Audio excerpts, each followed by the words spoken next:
Bueno, pues bienvenidos a una charla más del GUL. Esta charla está siendo regrabada porque tuvimos problemas con el proyector, pero bueno.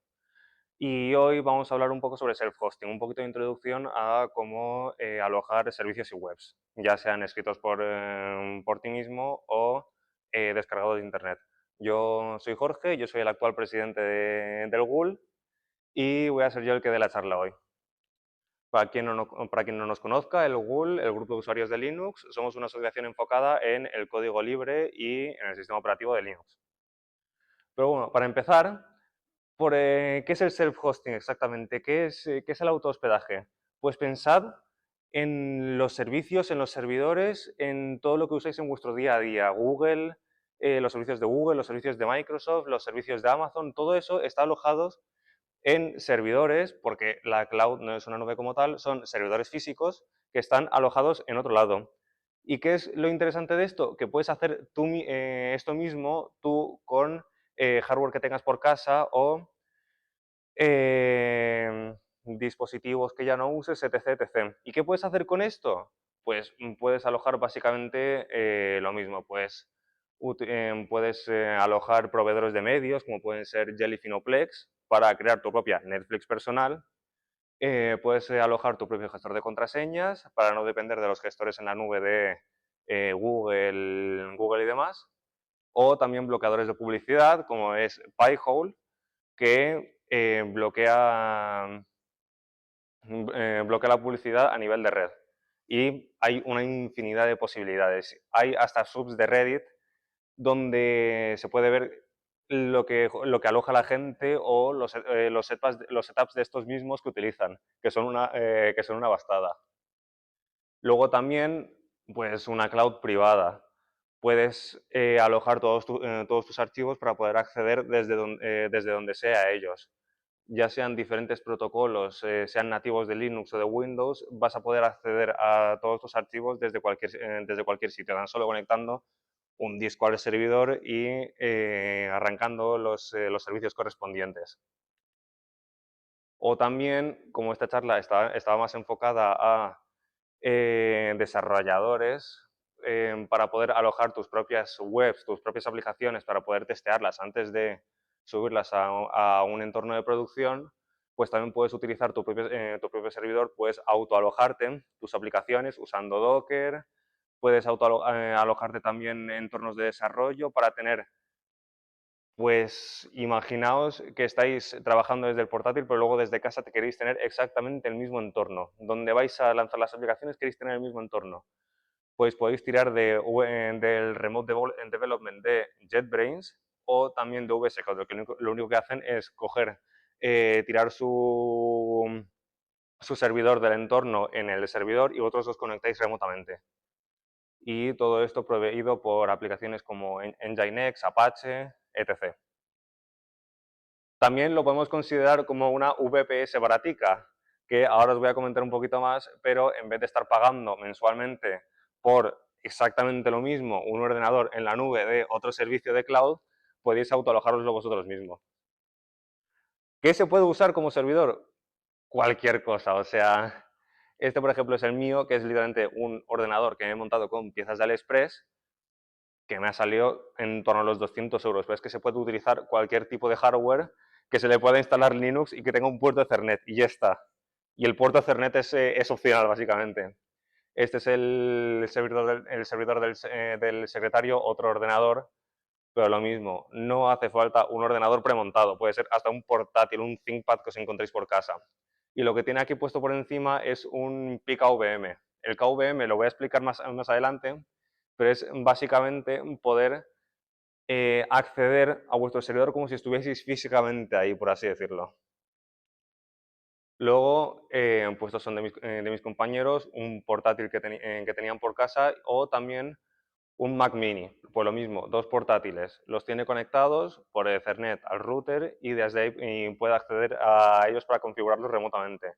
Y lo mismo, un ThinkPad conectado a Internet con unos discos para poder tener almacenamiento remoto, su propia cloud y a corriente y poco más. También hay otras opciones un poco más económicas como son los System on Chip, que son las Raspberries.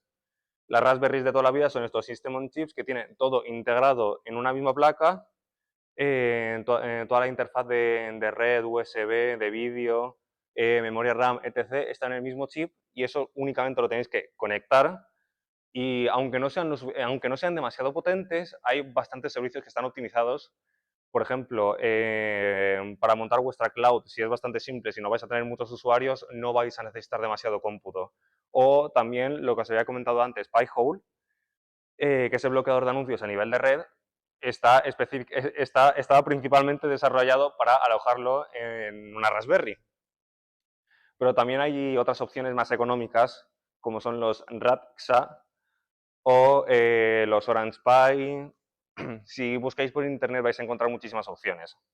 O también una NAS, que una NAS básicamente lo que hace es coger varios discos y utilizar RAID, Redundant Array of Independent Disks, para crear discos virtuales, por así decirlo, donde podéis tener 2 discos para tener la copia, para tener redundancia a 2 de los archivos.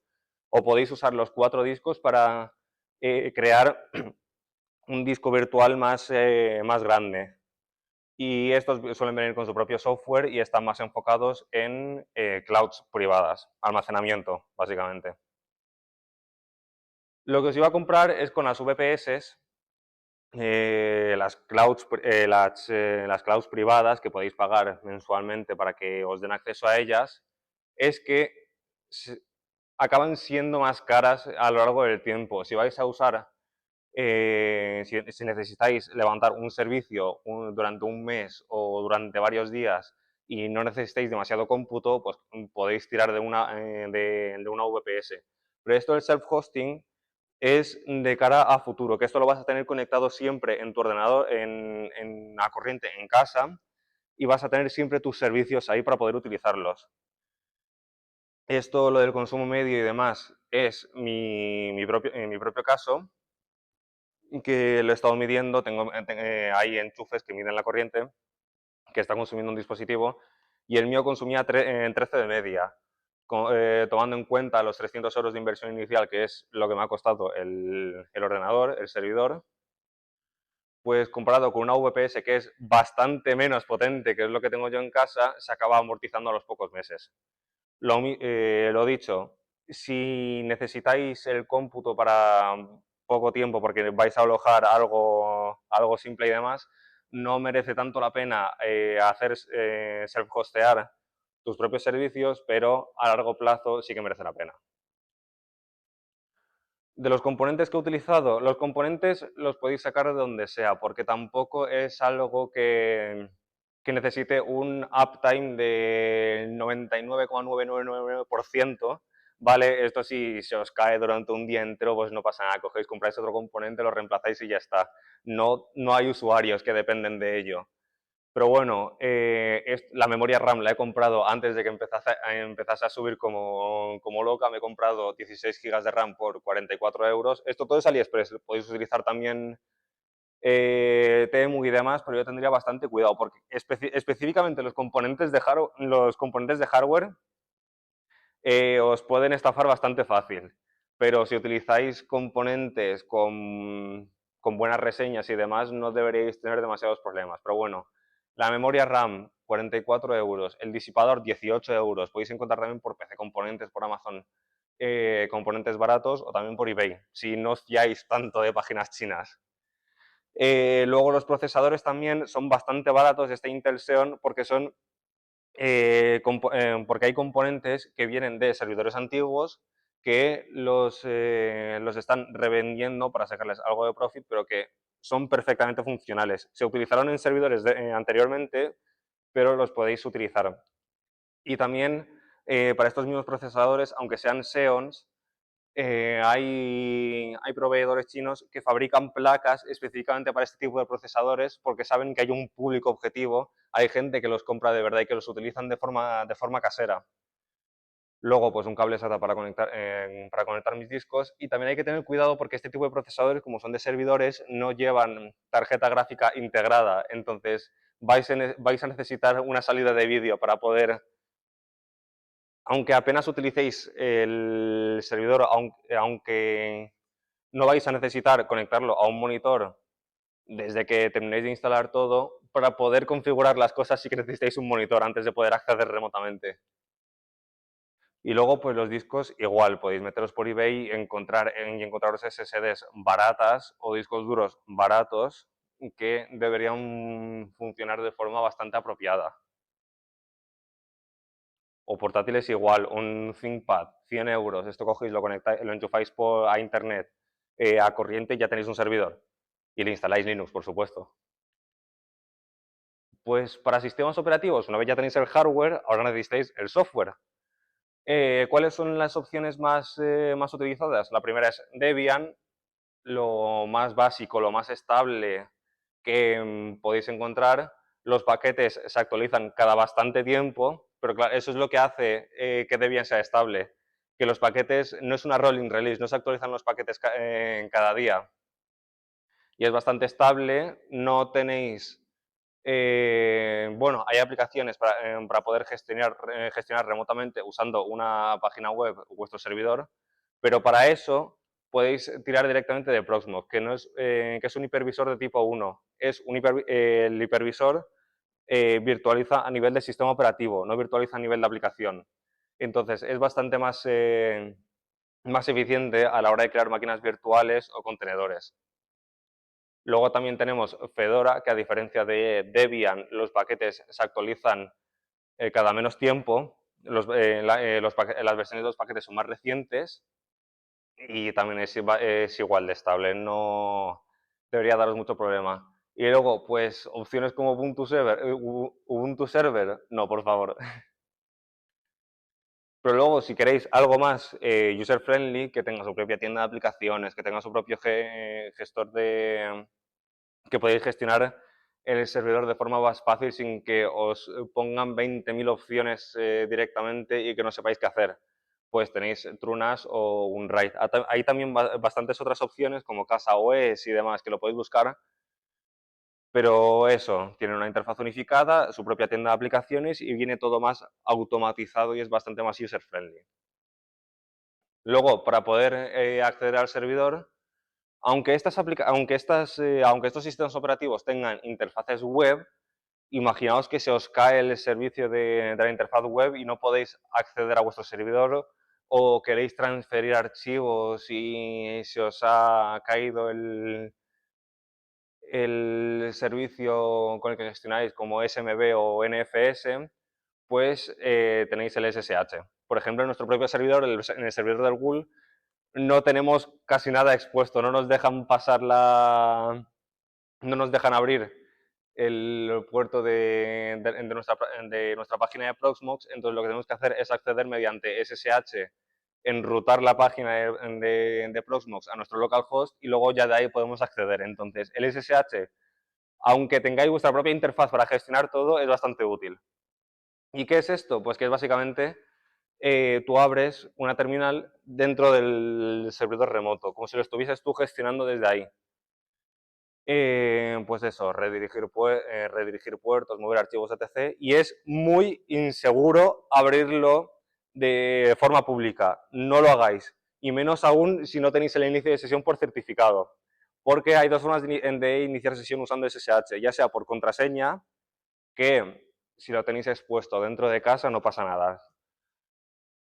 Bueno, aunque esté expuesto dentro de casa, lo más recomendable es usar el inicio de sesión por certificado, que es básicamente un archivito que tú copias la clave pública en el servidor, tú tienes la clave privada y el servidor autentifica que eres tú realmente el que está iniciando sesión. También, para poder acceder al servidor para poder acceder al SSH de forma remota, pues lo que os he dicho, no lo expongáis hacia afuera, no merece la pena. Os lo van a estar picando a saco usando bots y demás hasta que alguien pueda acceder, o pues van a hacer throttling del servidor, no merece la pena. Entonces, lo que se suele usar son VPNs, ya sea WireGuard o OpenVPN. Os conectáis de forma remota al servidor y luego ya de ahí gestionáis todo. ¿Por qué no es recomendable exponer vuestro servidor de forma pública? Pues exactamente por esto. Bloglist.de es un servicio donde hay servidores que se suscriben, por así decirlo, y van mandando reportes de todos los ataques que reciben y todos todos los, inten, todos los intentos de ataques que reciben. Aquí podemos ver que en el protocolo SSH la cantidad de bots que intentan picar a ver si consiguen acceder al servidor es... Y luego Apache, pues son los servidores, pues es la forma de decir a los proveedores de servicios web, como pueden ser Nginx, pues lo mismo, Apache, y esto pues son ataques a las páginas web directamente, lo que está expuesto.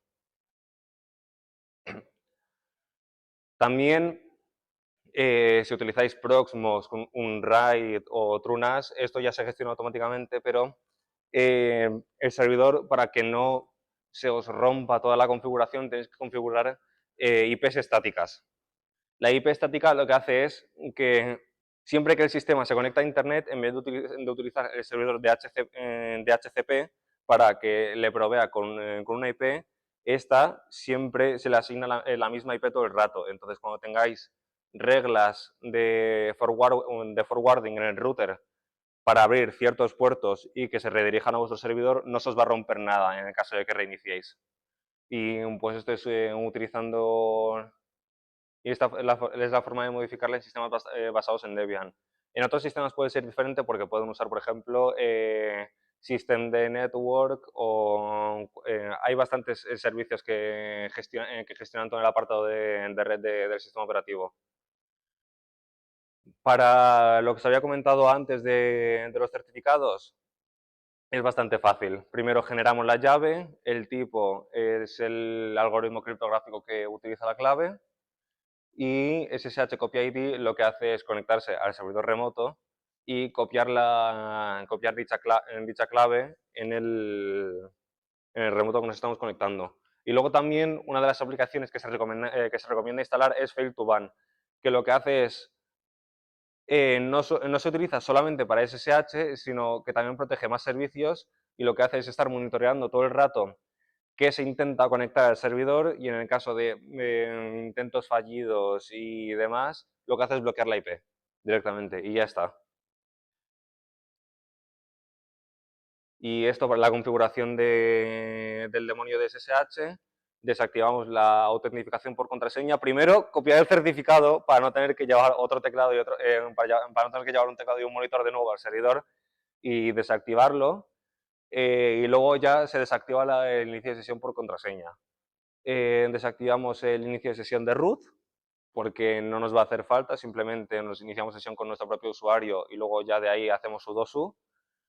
X11 Forwarding lo que hace es poder lanzar aplicaciones gráficas, porque una de las cosas de SSH es que también se pueden lanzar aplicaciones gráficas del servidor en el que nos estamos conectando y abrirlas en nuestro propio servidor, en nuestro propio cliente. Y el máximo número de reintentos hasta que se bloquee la IP.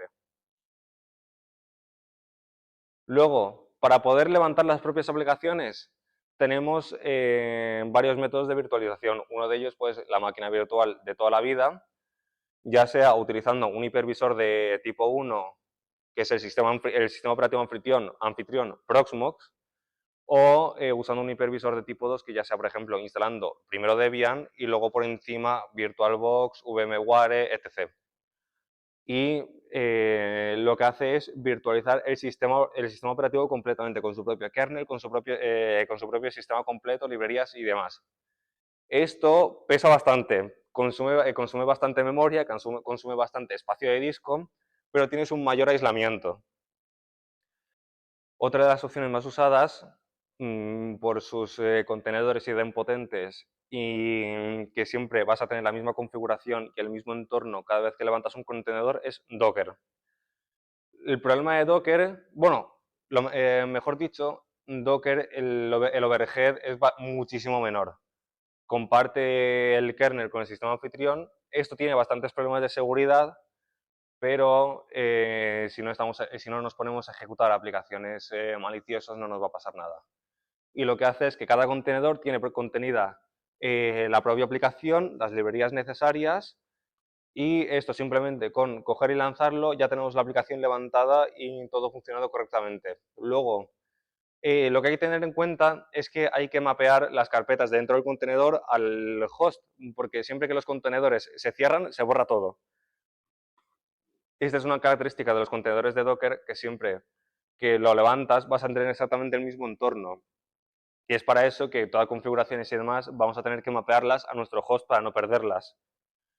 El overhead es menor, pero el aislamiento también es menor, pero lo dicho, si no os ponéis a ejecutar como locos contenedores que os descargáis de internet no va a pasar nada. Y se comparte el hardware entre el sistema y los contenedores. Y luego, otra de las opciones en la que Proxmox, por ejemplo, está bastante enfocado son los contenedores LXC. En comparación con Docker, estos lo que intenta virtualizar es el sistema operativo como tal. Tú levantas un contenedor de Debian, un contenedor de Arch, un contenedor de Fedora, el kernel lo comparte con el propio sistema operativo, entonces lo mismo, hay menos aislamiento y demás, pero el overhead es muchísimo menor. Podéis levantar, en lo que ocupa una máquina virtual, podéis levantar 10 contenedores y a lo mejor no llega a esa misma utilización de recursos, porque un contenedor de LXT o un contenedor de Docker puede llegar a consumir 20 megas de RAM. Entonces, pero la cosa de los contenedores LXT es que no hay contenedores que vienen con aplicaciones preinstaladas, que vienen con cosas configuradas, pero lo normal es que tengas que descargar luego dentro del contenedor la propia aplicación, configurar los servicios, que arranque todo automáticamente y que funcione todo. Un contenedor un contenedor de Docker ya viene preconfigurado para que una vez lo lances ya funcione todo. Pero un contenedor de LXT no. Lo que te va a tocar configurar todas las aplicaciones a mano. Luego, entre estas tres opciones, ¿cuál utilizar? Depende. Las configuraciones que suele utilizar la gente y lo que recomienda también, por ejemplo, los desarrolladores de Proxmox, es levantar Docker en una máquina virtual con sus propios recursos y demás. Entonces tienes los beneficios de los contenedores de Docker y luego levantas contenedores LXT aparte para cada aplicación con los beneficios de un contenedor LXT. ¿Cuál es la configuración que utilizo yo? Los repos de Alpine, que es uno de los sistemas operativos para contenedores, que es de los que más se utiliza por su bajo uso de recursos y demás, tienen casi la inmensa mayoría de aplicaciones autoalojadas que vas a poder utilizar, por ejemplo, en que vas a querer utilizar, por ejemplo, Jellyfin, Forgejo, creo que también Vault Warden estaba en los repos, entonces simplemente con hacer apk add Forgejo, apk add Jellyfin, ya tenéis la aplicación levantada y la podéis actualizar de forma manual. ¿Cuándo se recomienda usar contenedores LXC? Cuando tenéis discos compartidos montados. Al compartir directamente el kernel con el sistema operativo, las operaciones de lectura y escritura son bastante más rápidas. Las operaciones de red también son más rápidas porque no tienes el overhead del motor de Docker. Entonces, la configuración que utilizo yo es en contenedores de LXT todo lo que esté en los repos de Alpine o Fedora o Debian, o que tengan manera de actualizarlos directamente usando apk update, apt update o dnf update. Luego también aplicaciones que utilicen directamente discos externos, por ejemplo, yo utilizo un gestor de libros que se llama Kavita, que tiene su propio contenedor de Docker, pero como lo que a mí me interesa es montar discos externos, porque esa es otra. Si queréis montar discos del host o particiones del host al contenedor LXT, tenéis que modificar los permisos de la carpeta. Y luego, finalmente, en contenedores de Docker, lo que no utiliza ni disco, lo que no depende demasiado de la red y demás, como puede ser aplicaciones como Notify, que simplemente es un servidor de notificaciones que una vez le llega una petición, la retransmite a todo el mundo que está suscrito al servicio de notificaciones y demás. Para exponer todos los servicios, por ejemplo, Nginx igual está en los repos de Alpine, coges, lo levantas en un LXT de Alpine y vas a tener el máximo rendimiento posible. Nginx actúa también como proxy reversa, que lo que hace es, cuando tú picas un subdominio, los dominios, ahora voy a hablar ahora también sobre ellos. Cuando tú picas a un subdominio, tú estás picando a, yo qué sé, local.gul.es, por ejemplo. Local.gul.es, el DNS resuelve gul.es, pero luego ese local lo que tiene que resolver la propia proxy reversa, porque no puedes asignarle una IP diferente a otro, bueno, sí, a diferentes subdominios le puedes aplicar IPs diferentes, pero lo que quieres es tener todos los mismos servicios que apunten a la misma proxy. Entonces, lo que hace la proxy es redirigir el tráfico a cada uno de los servicios que están a todos los servicios que tengas configurados en la configuración de Nginx, que es también bastante simple. Dentro de la directiva del servidor ponemos el dominio. Aquí también iría el subdominio al que queramos apuntar, el puerto, el 443, el HTTPS, porque también una de las características de las proxies reversas es que añaden cifrado a aplicaciones que no están cifradas, aplicaciones que se están proveyendo por HTTP. La proxy reversa lo que hace es cifrarla con HTTPS y redirigir todo el tráfico a la aplicación. En este caso, lo único que estamos haciendo es proveyendo una página estática HTML que está ubicada en www/data, y luego la ubicación, luego podemos decidir las ubicaciones, los subdirectorios a los que se acceden. Y luego simplemente para comprobar que la configuración está bien escrita en Nginx-t, y luego simplemente se reinicia el servicio de Nginx. Para proveer servicio, lo anterior era para proveer páginas. En esta configuración lo que estamos proveyendo es una proxy reversa a la aplicación que está alojada en localhost 8006, en el puerto 8006. El 8006 no está expuesto al exterior, sino lo que hacemos es picar a dominio.com y luego Nginx redirige el tráfico que viene de dominio.com a localhost 8006. Si la configuración te parece bastante complicada o quieres algo con interfaz, lo que más se usa es Nginx Proxy Manager, que lo que hace es básicamente una interfaz para gestionar dominios y subdominios. Gestiona automáticamente los certificados utilizando Let's Encrypt.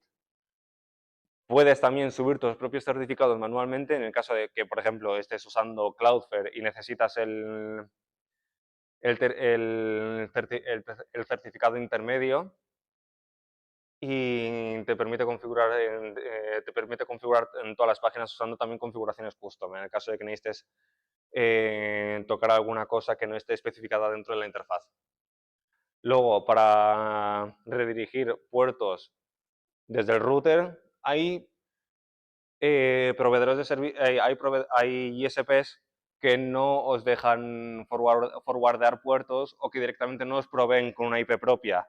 Entonces ahí lo vais a tener bastante más complicado para poder exponer servicios. Pero si no, simplemente pues eso, todo lo que venga por el puerto, por ejemplo aquí en el 443, lo redirigimos tanto los paquetes TCP como UDP a la IP que tenemos configurada estáticamente cuando instalamos el servidor, al puerto 443 de dicho equipo.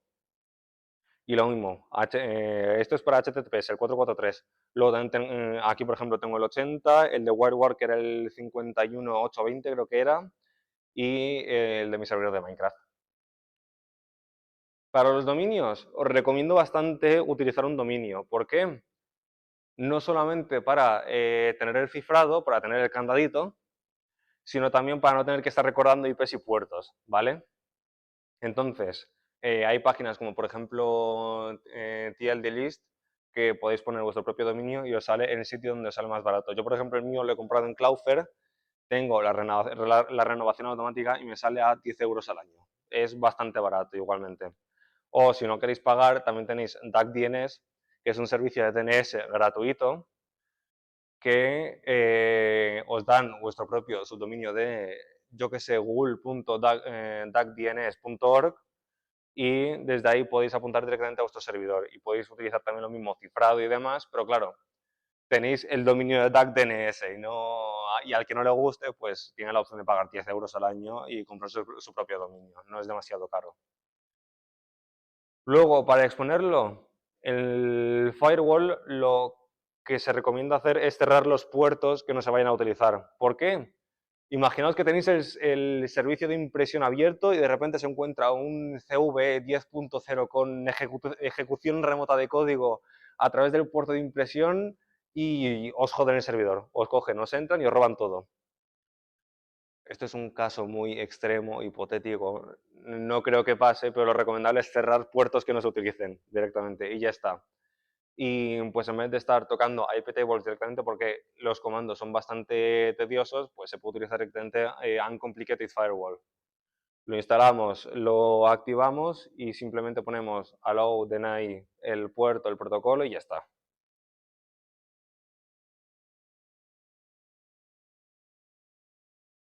Lo mismo, si estáis utilizando SSH, como cuando con el certificado, antes de activarlo, abrir el puerto SSH o pasar el certificado, abrir el puerto, porque si no os va a tocar llevar teclado y monitor y configurarlo a mano. Y luego también os he dejado la configuración que utilizo yo del firewall con las aplicaciones que suelo utilizar. Pues para los certificados, lo que se había comentado antes, que Nginx Proxy Manager gestiona automáticamente, se utiliza el servicio de Let's Encrypt. Es un servicio gratuito donde tú te puedes registrar, por así decirlo. El registro simplemente funciona para llevar a cabo un monitoreo de la gente que saca certificados y demás. Todos los certificados que saquéis de aquí, para dominios o subdominios, aparecen en una lista pública, ¿vale? O también pues, podéis utilizar certificados de origen, lo que os había comentado, el certificado entre Cloudflare y vuestro servidor cuando estéis utilizando la proxy. Si queréis utilizar la proxy de Cloudflare, no vais a poder utilizar SSH o otros protocolos como WireGuard y demás, porque esto simplemente sirve para peticiones web, peticiones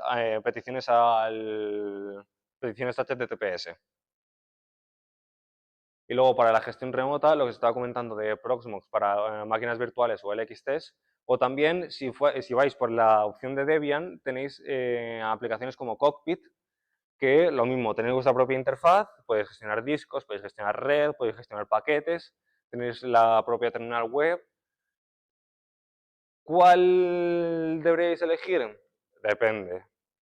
Cockpit es bueno, Proxmox es bastante más tedioso de configurar porque te dan bastante más opciones, tienes bastante más libertad en lo que puedes virtualizar, hacer, gestionar y levantar, pero claro, es bastante más complicado de montar y de utilizar. A diferencia con Cockpit, que te lo dan bastante más user-friendly, tú coges, inicia sesión y tienes registros, redes, las cuentas del servidor, los servicios que tienes levantados. Puedes actualizar los paquetes directamente desde Cockpit. Es bastante fácil de usar, pero claro, tienes menos opciones, menos libertad y para ciertas funcionalidades hay que recurrir a plugins, que hay plugins desarrollados también por el propio equipo de Cockpit o plugins desarrollados por la comunidad que vienen listados en la propia página de Cockpit, que las puedes buscar. Y lo que os había comentado al principio del todo, lo del KVM, es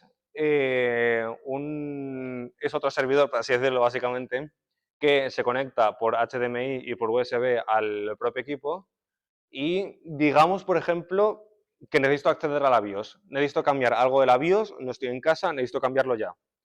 Con el KVM lo que hace es redirigir la salida de vídeo y coger la entrada en dispositivos HID al equipo y tú puedes estar viendo en vivo lo que estaría saliendo por un monitor real y puedes mandar tus señales de teclado o señales de ratón y puedes estar gestionando el equipo de forma remota. El KVM hay que conectarlo a internet y lo mismo. Hay que tener muchísimo cuidado, más que con el SSH, porque el que tenga acceso a esto tiene acceso sin restricción a todo vuestro servidor, ¿vale? Entonces, lo mejor es no conectarlo o al menos gestionarlo de forma interna, utilizando una VPN o demás, utilizando otro servidor más. Pero bueno, es bastante peligroso de utilizar si no se configura correctamente. Y luego finalmente, pues aplicaciones que, por ejemplo, que estoy utilizando yo en mi propio servidor, Notify, lo que os había dicho, te puedes suscribir desde el móvil, desde el portátil o desde más equipos a servicios de notificaciones en que te estás hosteando tú mismo. Y si quieres mandar notificaciones a todos los equipos, simplemente se coge y se manda una petición curl y ya está. Uptime Kuma monitorea el uptime de servicios a los que tú apuntes, Jellyfin el propio Netflix, Forgejo el propio GitHub, CopyParty es para proveer archivos en una página web bonita y demás, Pi-hole para el bloqueador de anuncios a nivel de red y Vault Warden el gestor de contraseñas online. Aplicaciones hay muchas. Os voy a dejar por aquí un servicio donde la gente sube sus propias aplicaciones para auto-hostear, para ser hostear, que podéis filtrar por opciones y demás y podéis encontrar las que queráis levantar. Y pues eso es todo. Tenéis la documentación de Nginx, tenéis mi propia guía para levantar vuestro propio servidor de Debian y también tenéis las estrellitas que he puesto a aplicaciones que pues me han interesado y que a lo mejor también estoy utilizando activamente. Y también, si queréis preguntar sobre torrents y demás, podéis hacerlo por privado. Muchas gracias.